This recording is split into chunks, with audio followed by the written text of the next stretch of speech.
ഗസയിൽ ദീർഘകാല വെടിനിർത്തലിന് പലസ്തീനും ഇസ്രായേലും ഒപ്പുവച്ചു. വെടിനിർത്തൽ സംബന്ധിച്ച ഔദ്യോഗിക പ്രഖ്യാപനം കൈറോയിൽ നടക്കും. ഇന്ത്യൻ സമയം രാത്രി 9:30 വെടിനിർത്തൽ നിലവിൽ വന്നു. 50 ദിവസത്തെ ആക്രമണത്തിന് ഒടുവിലാണ് ഗസയിൽ സമാധാനം കൈവരുന്നത്. നീണ്ട ദിവസത്തെ ആക്രമണങ്ങൾക്കൊടുവിൽ വേട്ടയാടലുകൾക്കൊടുവിൽ ഗസയിൽ സമാധാനം കൈവരുകയാണ്. ഈ വിഷയം ന്യൂസ് 1 മിഡിൽ ഈസ്റ്റ് പരിശോധിക്കുന്നു. ഈ ചർച്ചയിൽ ഞങ്ങളുടെ പ്രതിനിധി MCA നാസർ, ഒപ്പം ഡോക്ടർ ഗാലിബ് അൽ മഷൂർ, അദ്ദേഹം ഇന്തോ കുവൈത്ത് ഫ്രണ്ട്ഷിപ്പ് സൊസൈറ്റിയുടെ പ്രസിഡന്റാണ്, ഒപ്പം PK നിയാസ്, മാധ്യമപ്രവർത്തകൻ, ജൂതപുരോഹിതൻ പ്രേംദാസ്, സ്വാമിദാസ് യഹൂദി എന്നിവരും ഈ ചർച്ചയിൽ പങ്കെടുക്കുന്നു. ആദ്യം MCA നാസറിലേക്ക്. നാസർ, കൈറോയിൽ നടന്ന മധ്യസ്ഥ ചർച്ച എങ്ങനെയാണ് ഒരു ദീർഘകാല വെടിനിർത്തലിലേക്ക് എത്തിയത്? ഇക്കാര്യത്തിൽ ഒരു ഔദ്യോഗിക പ്രഖ്യാപനം, സ്ഥിരീകരണം എപ്പോൾ പ്രതീക്ഷിക്കാം നമുക്ക്? സൈഫ്, ഏറെക്കുറെ ഔദ്യോഗികമായിട്ടുള്ള സ്ഥിരീകരണം വന്നിട്ടുണ്ട്. ഇസ്രായേലിന്റെ ഭാഗത്തു നിന്ന് ഔദ്യോഗികമായിട്ടുള്ള ഒരു പ്രഖ്യാപനത്തിന് വേണ്ടി മാത്രം കാത്തിരിക്കുകയാണ്. ഹമാസിന്റെ നേതൃത്വവും അതോടൊപ്പം തന്നെ ഇസ്ലാമിക് ജിഹാദിന്റെ നേതൃത്വവും ഇക്കാര്യം സ്ഥിരീകരിച്ചു കഴിഞ്ഞിരിക്കുന്നു. എല്ലാ അർത്ഥത്തിലും നമുക്കറിയാൻ സാധിക്കും, കടുത്ത രീതിയിൽ തന്നെ വളരെ നിഷ്ഠൂരമായിട്ടുള്ള ആക്രമണമായിരുന്നു പിന്നിട്ട് 50 ദിവസങ്ങളായി ഗസയ്ക്ക് മേൽ തുടർന്നുകൊണ്ടിരുന്നത്. പക്ഷേ എങ്കിൽ പോലും അതിശക്തമായി തന്നെ തിരിച്ചടിച്ചുകൊണ്ടും തങ്ങളുടേതായിട്ടുള്ള പരിമിതമായ വിഭവങ്ങളിലൂടെ പ്രതിരോധം മുന്നോട്ട് പോയിക്കൊണ്ടുമാണ് ഹമാസും അതോടൊപ്പം തന്നെ ഇസ്ലാമിക് ജിഹാദും ഐതിഹാസികം എന്ന് പറയാൻ പോലും സാധിക്കുമാറുള്ള ഒരു വിജയം ഈ അർത്ഥത്തിൽ നേടിയിരിക്കുന്നത്. കാരണം 2000-ലേറെ മരണം സംഭവിച്ചു എങ്കിൽ പോലും, വലിയ തോതിലുള്ള നാശനഷ്ടങ്ങൾ ഗസയിൽ സംഭവിച്ചു എങ്കിൽ പോലും ഈ പ്രതിരോധത്തിലൂടെയാണ് ഉപരോധം മാറ്റുക എന്ന ഒരു വ്യവസ്ഥ കൂടി സ്വാഭാവികമായിട്ടും ഈ കരാറിന്റെ ഭാഗമായി വന്നു എന്നാണ് നാം മനസ്സിലാക്കുന്നത്. ഇത് വലിയൊരു വിജയം തന്നെയാണ് ഹമാസിനെ സംബന്ധിച്ചിടത്തോളം, ഗസ നിവാസികളെ സംബന്ധിച്ചിടത്തോളം. നാസർ, പലസ്തീനികൾ എങ്ങനെയാണ് ഈ വാർത്തയെ വരവേറ്റത്? ഗസയിൽ നിന്നുള്ള കൂടുതൽ വിശദാംശങ്ങൾ എന്തെങ്കിലും അറിവായിട്ടുണ്ടോ? ഗസയിൽ ആയിരങ്ങളാണ് തെരുവിലിറങ്ങിയിരിക്കുന്നത്. ആഹ്ലാദ പ്രകടനം നടക്കുന്നു. ഹമാസിനും അതോടൊപ്പം തന്നെ ഇസ്ലാമിക് ജിഹാദിന്റെയും പോരാളികൾക്ക് അഭിവാദ്യം അർപ്പിച്ചുകൊണ്ട് സ്ത്രീകളും കുട്ടികളും ഉൾപ്പെടെ ആയിരങ്ങളാണ് തെരുവിൽ ഇറങ്ങിയിരിക്കുന്നത്. കാരണം വലിയ പ്രതികൂലമായിട്ടുള്ള സാഹചര്യങ്ങളും കനത്ത തോതിലുള്ള ഏകപക്ഷീയമായിട്ടുള്ള കടന്നാക്രമണങ്ങളും ഉണ്ടായിട്ട് പോലും അതിനെ ഒന്നും വകവെക്കാതെ തങ്ങൾ കൃത്യമായി തന്നെ ഒരർത്ഥത്തിലുള്ള വെടിനിർത്തൽ കരാറിനും ഏകപക്ഷീയമായ സ്വഭാവത്തിലുള്ളതിനും തങ്ങൾ അനുകൂലിക്കുന്നില്ല എന്ന കണിശമായിട്ടുള്ള ഒരു നിലപാടായിരുന്നു ഹമാസ് കൈക്കൊണ്ടിരുന്നത്. തുടക്കത്തിൽ ഈ അറബ് ലോകത്തിന്റെ പോലും പിന്തുണ ഈ ഒരു നിലപാടിന് ലഭിച്ചിരുന്നില്ല. പക്ഷെ അതിനെ മറികടന്നുകൊണ്ട് ജനങ്ങളുടെ ഒരു വിജയമായി തന്നെ ഇതിനെ കാണേണ്ട ഒരു അവസ്ഥയാണ് ഇപ്പോൾ ഹമാസ് നേതൃത്വവും വ്യക്തമാക്കുന്നത്. അക്കാര്യം തന്നെയാണ്, ഇത് പ്രതിരോധത്തിന്റെ വിജയമാണ്. ഈ വിജയം സ്വാഭാവികമായും ഇസ്രായേൽ എന്ന ഒരു സൈനിക രാഷ്ട്രത്തെ സംബന്ധിച്ചിടത്തോളം വലിയ മുന്നറിയിപ്പാണ് നൽകുന്നത് എന്നുകൂടിയാണ് ഹമാസ് നേതൃത്വം വ്യക്തമാക്കുന്നത്. നാസർ, ദീർഘകാല വെടിനിർത്തൽ കരാറാണ്. അതിന്റെ വ്യവസ്ഥകൾ എന്താണെന്നതിനെ കുറിച്ച് എന്തെങ്കിലും കൂടുതൽ വിവരങ്ങൾ അറിവായിട്ടുണ്ടോ ഈ ഘട്ടത്തിൽ? സൈഫ്, ഇപ്പോൾ അറിവായിരിക്കുന്ന ഏറ്റവും പ്രധാനപ്പെട്ട വ്യവസ്ഥ 2006 മുതൽ ഗസക്ക് മേൽ ഏർപ്പെടുത്തിയിരിക്കുന്ന ഉപരോധം, അത് ഉടനടി തന്നെ പിൻവലിക്കാനുള്ള ഒരു സന്നദ്ധത ഇസ്രായേൽ നേതൃത്വം അറിയിച്ചിട്ടുണ്ട്. അത് വൈകാതെ തന്നെ, കാരണം ഈ വെടിനിർത്തൽ കരാർ ഇന്ന് രാത്രിയോടുകൂടി പൂർണ്ണമായ അർത്ഥത്തിൽ പ്രാബല്യത്തിൽ വരുന്നതോടുകൂടി തന്നെ ഈ ഉപരോധം നീക്കാനും അങ്ങനെ സഞ്ചാര സ്വാതന്ത്ര്യം ഉൾപ്പെടെയുള്ള കാര്യങ്ങളിൽ വളരെ ഉദാരപൂർണമായിട്ടുള്ള ഒരു നിലപാട് സ്വീകരിക്കാമെന്നും ഇസ്രായേൽ നേതൃത്വം സമ്മതിച്ചതോടെയാണ് ഹമാസ് വിഭാഗവും അതോടൊപ്പം തന്നെ ഇസ്ലാമിക് ജിഹാദ് വിഭാഗവും ഈ ഒരു ഒത്തുതീർപ്പിന് അവർ കയ്യൊപ്പ് ചാർത്തിയിരിക്കുന്നത്. ദോഹയും അതോടൊപ്പം തന്നെ തുർക്കിയും, ഈ രണ്ട് രാഷ്ട്രങ്ങൾ, ഖത്തറും തുർക്കിയും, ഈ രണ്ട് രാഷ്ട്രങ്ങൾ കൈക്കൊണ്ട ഏറ്റവും സംയോജിതവും അതോടൊപ്പം തന്നെ സുദൃഢവുമായിട്ടുള്ള ഒരു നിലപാടാണ് ഹമാസ് വിഭാഗത്തെ ഈ ഒരു ചർച്ചയിലേക്ക് കൊണ്ടുവന്നതും. ഏറെക്കുറെ 50 ദിവസങ്ങളായി തുടരുന്ന ഈ ഒരു ആക്രമണത്തിന്റെ ഘട്ടത്തിൽ ഒരിക്കലും പതറാതെ നിന്ന ഈ വിഭാഗങ്ങൾക്ക് കരുത്തായി മാറിയിരിക്കുന്നതും ഒടുവിൽ ഒരു വെടിനിർത്തൽ, സുസ്ഥിരമായ സ്വഭാവത്തിലുള്ള ഒരു വെടിനിർത്തൽ കരാറിന് അവസരം ഉണ്ടാക്കിയിരിക്കുന്നതും. റൈറ്റ്, അതിഥികളിലേക്ക് കടക്കുന്നു. ഡോക്ടർ ഗാലിബ് അൽ മഷൂർ, ലോക മനസാക്ഷിയെ മുഴുവൻ വേദനയിലാഴ്ത്തിയ ഒരു സംഭവം തന്നെയായിരുന്നു ഗസയിൽ ഇസ്രായേലിൻ്റെ പലതരത്തിലുള്ള ആക്രമണം. വലിയ വേട്ടയാടലുകൾ തന്നെ അവിടെ നടന്നു. അതിനുശേഷം ഒടുവിൽ ഒരു ദീർഘകാലാടിസ്ഥാനത്തിലുള്ള സമാധാനം നിലവിൽ വരുന്നു എന്ന വാർത്തകൾ പുറത്തു വരുന്നു. സന്തോഷകരമായ ഒരു വർത്തമാനം തന്നെയാണ്.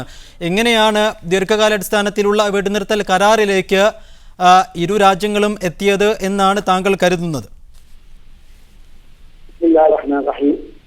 യഥാർത്ഥത്തിൽ 2250 അധികം ചെറു കുട്ടികളെയും സ്ത്രീകളെയും കിരാതമായി കൊന്ന ഇസ്രായേല് എത്ര നാൾ വരെ വെടിനിർത്തൽ നടത്തുമെന്നുള്ളത് നമുക്കറിയില്ല. വർഷങ്ങളായി 50-55 വർഷത്തിന് മുമ്പ് തന്നെ ഇസ്രായേല് പലസ്തീനികളെ കീഴടക്കിയിരിക്കുകയാണ്. എന്നിരുന്നാലും മഹാനായ യാസർ അറഫാത്ത് അദ്ദേഹത്തിന് ഉപരോധം രേഖപ്പെടുത്തിയതുപോലെ തന്നെ 18 ലക്ഷം വരുന്ന 18.6 ലക്ഷം വരുന്ന ഗസയിലെ ജനങ്ങളെ ഉപരോധം ആക്കിക്കൊണ്ട് അത് ഏതുപോലെ പറഞ്ഞാല് കുറെ ആളുകൾ കൂടിയിട്ട് ഒരു പൂച്ചയെ മൂലക്കിടുകയും ആ പൂച്ച കൊണ്ട് വേർതിരിക്കുന്നത് പോലെ ഈ ഫലസ്തീനി ജിഹാദികള് പലസ്തീനി പോരാളികൾ ഇസ്രായേലിന്റെ മേൽ ആഞ്ഞടിക്കുകയാണ്. 68 ഇസ്രായേലികൾ മരണപ്പെട്ടിട്ടുണ്ടെങ്കിലും ഇവിടെ 2250 മുസ്ലിങ്ങളാണ് മരണപ്പെട്ടിട്ടുള്ളത്, ഫലസ്തീനികളാണ് മരണപ്പെട്ടിട്ടുള്ളത്. ആര് മരിച്ചാലും ഒരാളുടെ രക്തത്തിന്റെ ചോരയുടെ നിറം നേടാൻ ചുമപ്പാണ്. അതുകൊണ്ട് ഒരു കാരണവശാലും ഇനിയുള്ള വരാൻ പോകുന്ന ദിവസങ്ങളിൽ ഒരു കാരണവശാലും ഫലസ്തീനികളെ ആക്രമിക്കാതിരിക്കാനുള്ള അല്ലെങ്കിൽ ഗസയിലുള്ള ജനങ്ങളെ ആക്രമിക്കാനുള്ള ഒരു നിലപാട് UN കൈക്കൊള്ളേണ്ടതുണ്ട്.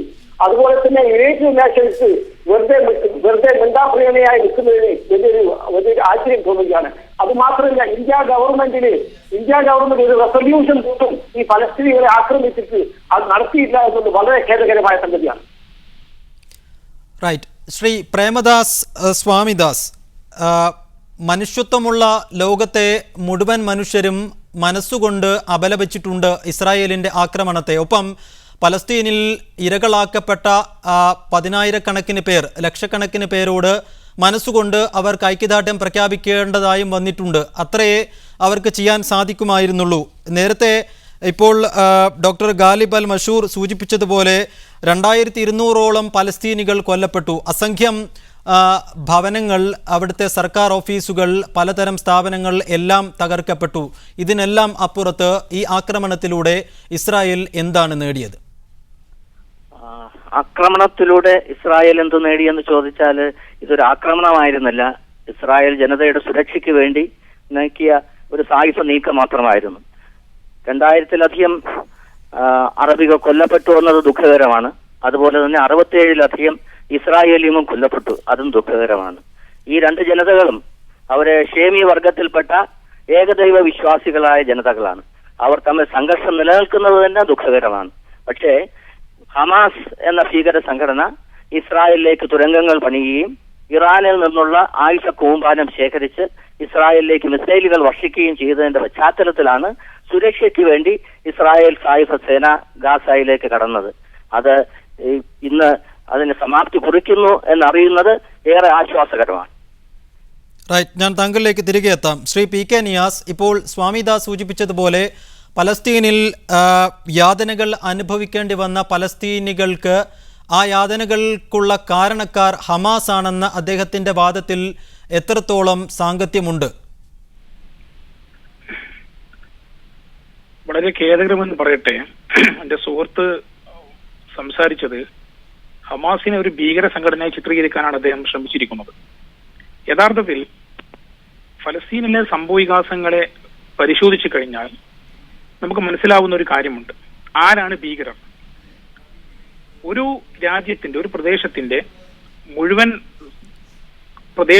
മുഴുവനെ അരിച്ചു പൊറുക്കി അവിടെ ദീർഘമായി ബോംബിടുകയും അവിടുത്തെ ജനങ്ങളെ കൂട്ടക്കൊല്ലുകയും ചെയ്യുന്ന ഒരു അന്താരാഷ്ട്ര ഭീകര രാഷ്ട്രം, ആ രാഷ്ട്രത്തെ ന്യായീകരിച്ചുകൊണ്ട് ഒരു ജനതയുടെ സ്വാതന്ത്ര്യത്തിന് വേണ്ടി, വിമോചനത്തിന് വേണ്ടി പോരാടിക്കൊണ്ടിരിക്കുന്ന സംഘടനയെ ഭീകര സംഘടനയെ ചിത്രീകരിക്കുന്നത് വളരെ പരിതാപകരമാണ്, കൗതുകരമാണ്.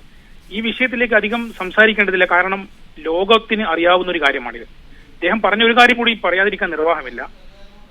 ഫലസ്തീന് ഇസ്രായേലിലേക്ക് തുരങ്കം തുറന്നു എന്നാണ് അദ്ദേഹം പറയുന്നത്. ഹമാസ് യഥാർത്ഥത്തിൽ സംഭവിച്ചത് എന്താണെന്ന് നമുക്കറിയാം.